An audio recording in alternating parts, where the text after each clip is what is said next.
She posted, "Girls' night out. Don't need permission from anyone," then tagged her ex in the location. I didn't comment. Just packed her stuff and left it by the door. She came home to change locks and 15 missed calls from her friends asking, "What happened?" I, 32M, thought I knew my wife after 8 years together. Turns out I was wrong about everything. It started 3 months ago when she began going out more frequently. The excuses were always reasonable. Work happy hours, girls' nights, visiting her sister. I trusted her completely, never questioned where she went or who she was with. Why would I? We had built what I thought was a solid marriage based on mutual respect and honesty. The first red flag came when I noticed her phone habits changing. She started keeping it face down during dinner, taking it with her to the bathroom, and stepping outside to take certain calls. When I asked about it casually, she laughed it off, saying work had been stressful and her boss was demanding. I believed her because I wanted to believe her. 2 weeks ago, she announced another girls' night out. She spent an unusual amount of time getting ready, trying on different outfits, perfecting her makeup. I complimented how beautiful she looked, and she barely acknowledged it. Something felt off, but I pushed the feeling down. That night, I was scrolling through social media around 11 p.m. when I saw her post. The photo showed her at some upscale bar downtown, laughing with a group of people. The caption read, "Girls' night out. Don't need permission from anyone." My stomach dropped when I saw the location tag and the people tagged in the photo. Right there, tagged clear as day, was her ex-boyfriend's name. The same guy she dated for 2 years before we met. The guy she claimed to have zero contact with. The guy she said was ancient history and completely irrelevant to our life together. I stared at that post for 20 minutes, my mind racing. This wasn't just a coincidence. You don't accidentally tag your ex in a location. You don't use that specific caption about not needing permission unless you're making a statement. And that statement wasn't directed at the world in general. It was directed at me. I called her phone. It went straight to voicemail.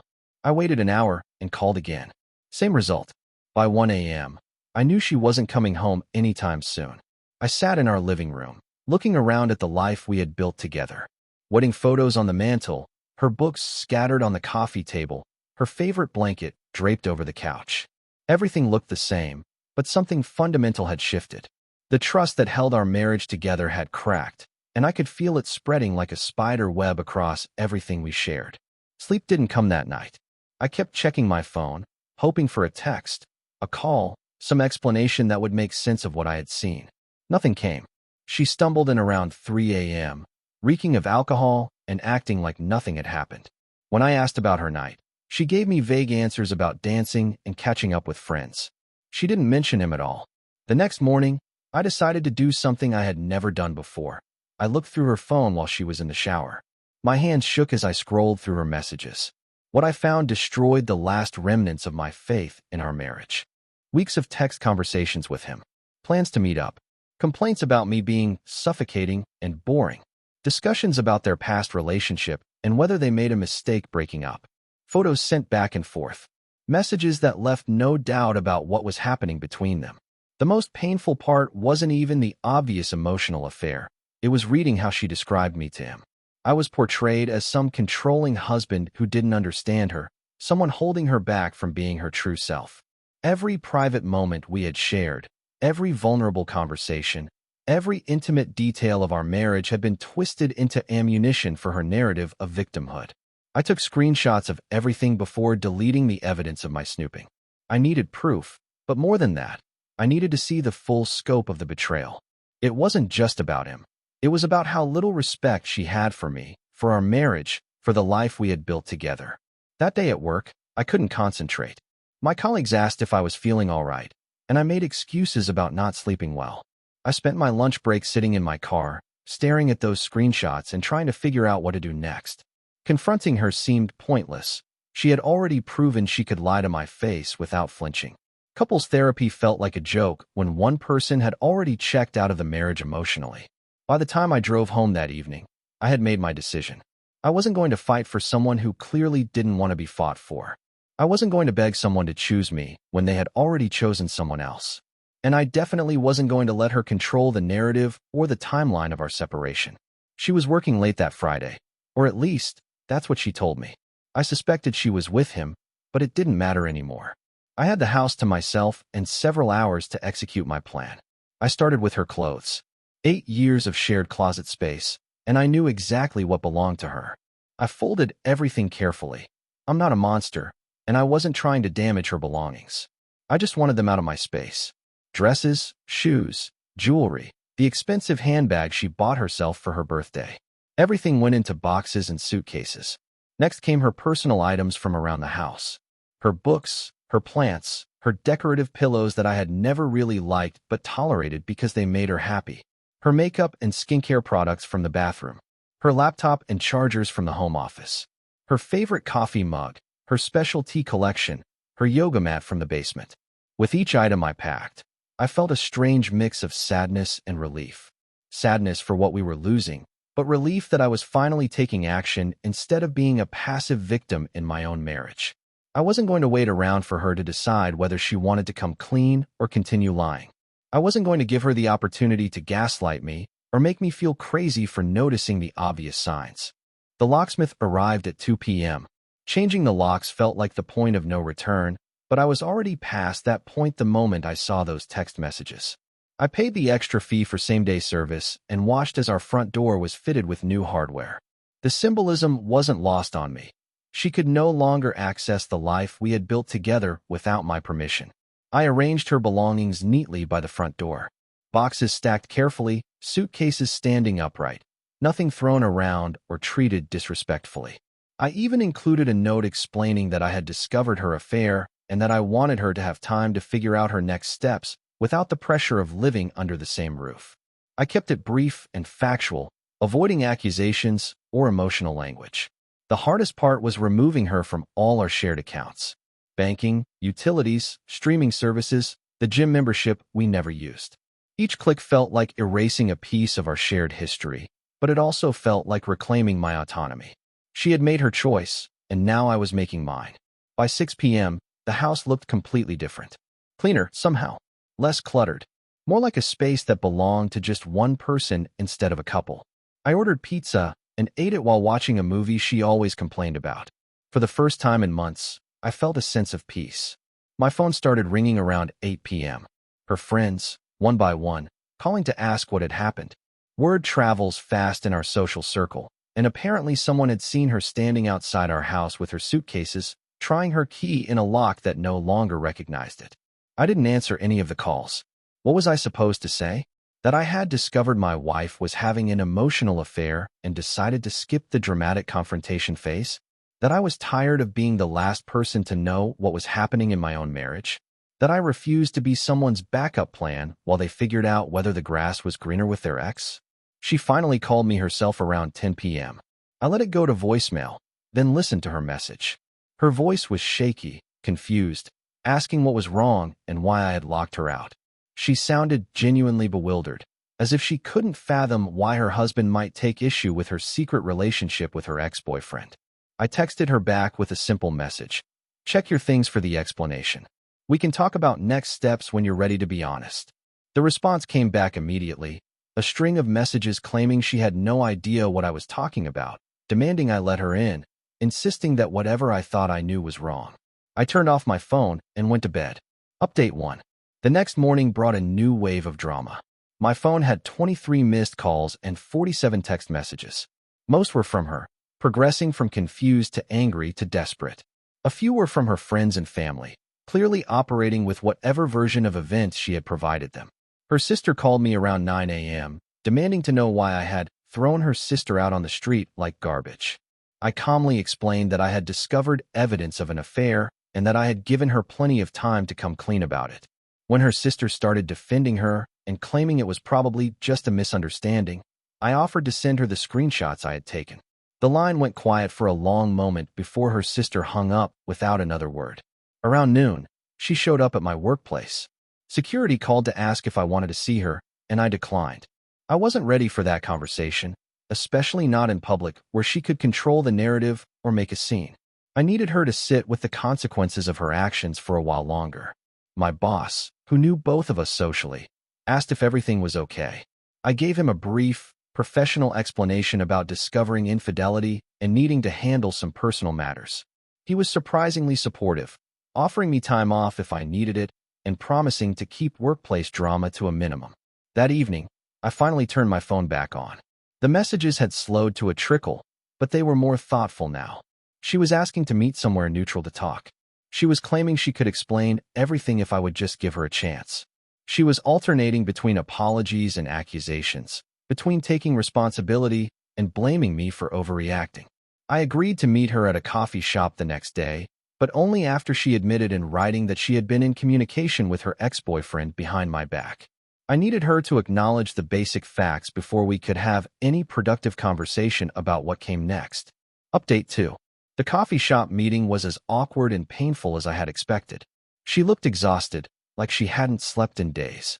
She had clearly been crying, and part of me felt bad for putting her through this emotional turmoil. But then I remembered those text messages and the complete disrespect for our marriage, and my sympathy evaporated. She started by claiming that her relationship with him was purely platonic, just old friends reconnecting. When I mentioned the text messages I had seen, her story shifted. They had been talking, yes, but nothing physical had happened. It was just emotional support during a difficult time in our marriage. I asked what difficult time she was referring to, since I had been completely unaware that our marriage was struggling. She couldn't give me a straight answer, just vague complaints about feeling disconnected and unappreciated. Classic affair partner behavior, rewriting history to justify current actions. When I pressed her about the social media post and the deliberate way she had tagged him, she finally broke down. The tears came fast and hard, along with a confession that left me feeling both vindicated and heartbroken. They had been meeting in person for over a month. They had kissed. They had discussed leaving their respective partners to try again. She claimed she had realized it was a mistake and was planning to end things with him. The social media post was supposed to be some kind of test or statement of independence, though she couldn't explain what exactly she was testing or declaring independence from. It all sounded like the confused rationalization of someone who had gotten caught up in fantasy and was now facing reality. I asked her why she hadn't come to me with whatever problems she was having in our marriage, why she had chosen to involve another man instead of working with her husband to fix things. She didn't have a good answer for that either. The conversation lasted 2 hours, but it felt like days. By the end, we had established the basic facts. She had been having an emotional and physical affair. She had lied about it repeatedly, and she had disrespected our marriage in ways that couldn't be easily forgiven or forgotten. I told her I needed time to think about whether our marriage could be salvaged. She begged me not to give up on us, promising to cut all contact with him and commit to marriage counseling. I said I would consider it, but that she would need to be staying elsewhere while I made my decision. The locks were staying changed for now. Update 3. 2 weeks have passed since that coffee shop conversation, and I've had plenty of time to think. She's been staying with her sister and has followed through on her promise to cut contact with him. She blocked him on all social media, changed her phone number, and even switched to a different route to work to avoid running into him. She's also been sending me articles about marriage recovery after infidelity, scheduling appointments with counselors, and writing long letters about how sorry she is and how much she wants to fight for our relationship. Part of me appreciates the effort, but another part of me wonders if she's just trying to avoid the consequences of her actions. The thing is, I've been happier these past 2 weeks than I had been in months.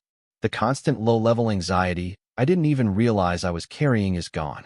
I don't have to wonder where she is or who she's with. I don't have to analyze her behavior for signs of deception. I don't have to pretend everything is normal when my gut is telling me something is wrong. My friends have been supportive but divided in their advice. Some think I should give her another chance, arguing that marriages can survive infidelity if both people are committed to rebuilding trust. Others think I'm being too generous, that someone who could lie so easily and for so long will probably do it again. I've been attending individual therapy to work through my feelings, and my therapist has helped me understand that forgiveness and reconciliation are 2 separate things. I can forgive her for her mistakes without necessarily agreeing to continue our marriage. I can acknowledge that people make bad choices without accepting those choices as the foundation for our future together. Yesterday, I made my decision.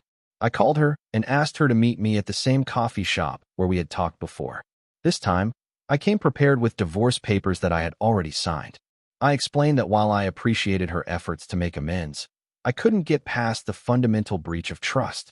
It wasn't just about the affair itself. It was about the months of lying, the complete disregard for my feelings, and the way she had painted me as the villain in her story to justify her actions. She broke down again, begging me to reconsider, promising that things would be different. But I had already grieved the end of our marriage during those 2 weeks apart. I had already imagined what my life could look like without the constant doubt and anxiety that had become normal in our relationship. I told her that I hoped she would learn from this experience and be more honest with whoever she chose to be with next. I told her that I didn't hate her, but that I couldn't trust her, and that a marriage without trust was just two people sharing expenses and living space. She signed the papers through her tears, and we agreed on the terms of our separation. No alimony, a clean split of assets, and a mutual agreement not to badmouth each other to our shared friends and family. As I walked out of that coffee shop for the last time as her husband, I felt something I hadn't expected: relief. Not happiness exactly, but a deep sense of peace that came from finally taking control of my own life instead of reacting to someone else's choices. The social media post that started this whole thing has been deleted, but I screenshot it before it disappeared. Sometimes I look at it and remember how clearly I could see the truth in that moment, even when I didn't want to believe it. Don't need permission from anyone. She was right about that, and neither did I. 3 months later, I'm living in a new apartment, rebuilding my social circle, and learning to trust my instincts again. Some days are harder than others, but I've never once regretted my decision to pack her bags and change those locks. Sometimes the best revenge is simply refusing to be someone's second choice and walking away with your dignity intact. I still get occasional updates from mutual friends about her life. Apparently, things didn't work out with her ex-boyfriend either. Turns out fantasy relationships don't always translate well to reality. She's been asking people if I'm dating anyone new, but I'm not ready for that chapter yet. Right now, I'm focused on rebuilding the relationship I neglected most during my marriage, the one with myself. Looking back, I'm grateful for that social media post. Without it, I might have spent years wondering why my marriage felt hollow, why I always felt like I was competing for my wife's attention with ghosts from her past. Instead, I got a clear, undeniable sign that it was time to stop fighting for someone who had already stopped fighting for us. The house feels different now with just me in it, but different in a good way. It feels honest. It feels peaceful. It feels like home again, instead of a stage where we were both playing roles that no longer fit. And that's worth more than any marriage built on lies and half-truths could ever be. Please subscribe and click on the hype button.